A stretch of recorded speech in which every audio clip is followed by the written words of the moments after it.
Good morning to you all.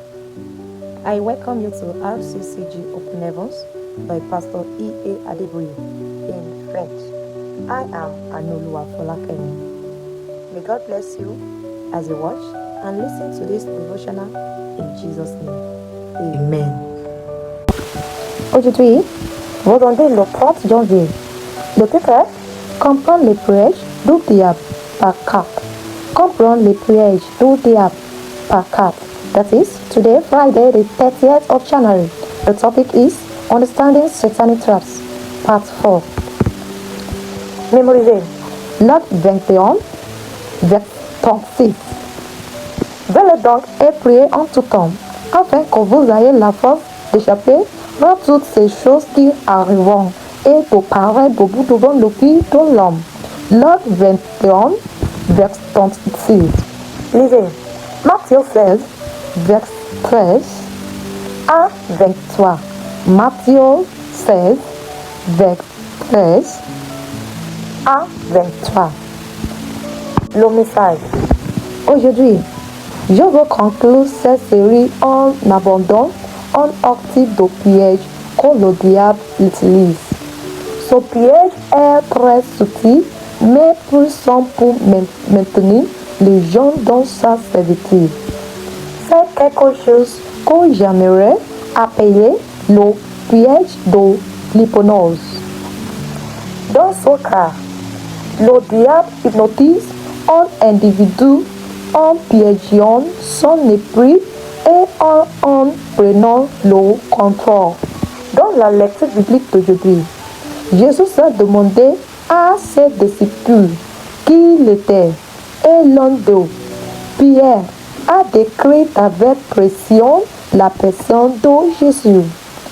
Quand il a donné cette description, Jésus a annoncé qu'il ne pouvait l'avoir reçu que par une révélation divine.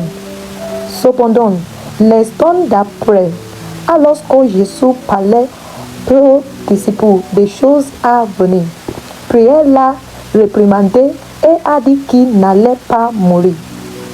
Immédiatement, Jésus a dit, « Arrière de moi, Satan !»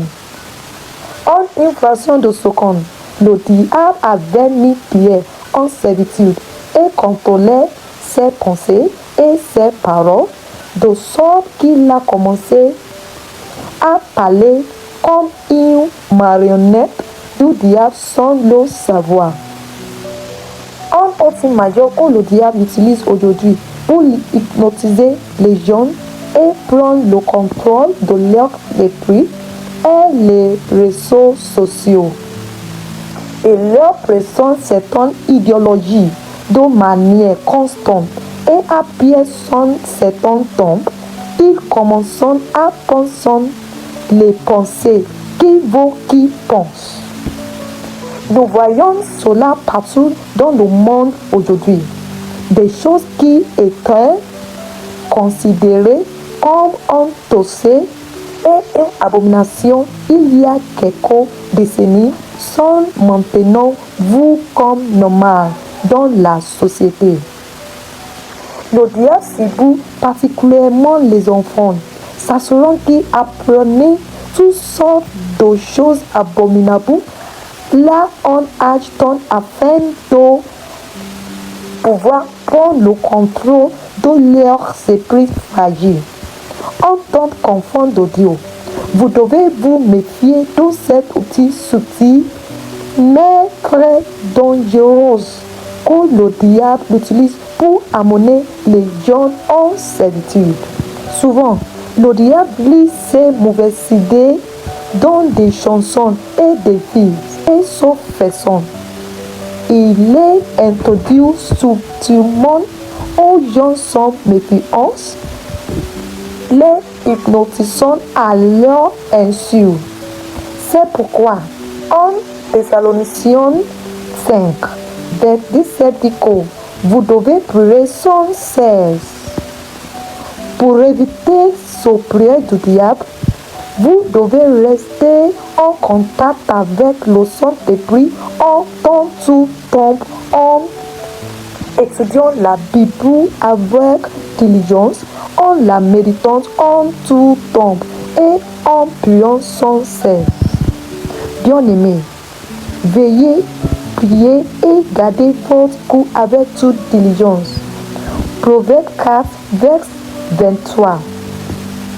Vous devez prendre garde de ne pas tomber. En Corinthiens 10, verset 12. Parce que Jésus lui-même a dit que si c'était possible, mais les élus de Dieu seraient victimes du diable. Matthieu 24, verset 24. Point clé. Veillez, priez et gardez votre cou avec toute diligence. Thank you for joining us today. God bless you in Jesus' name. Amen.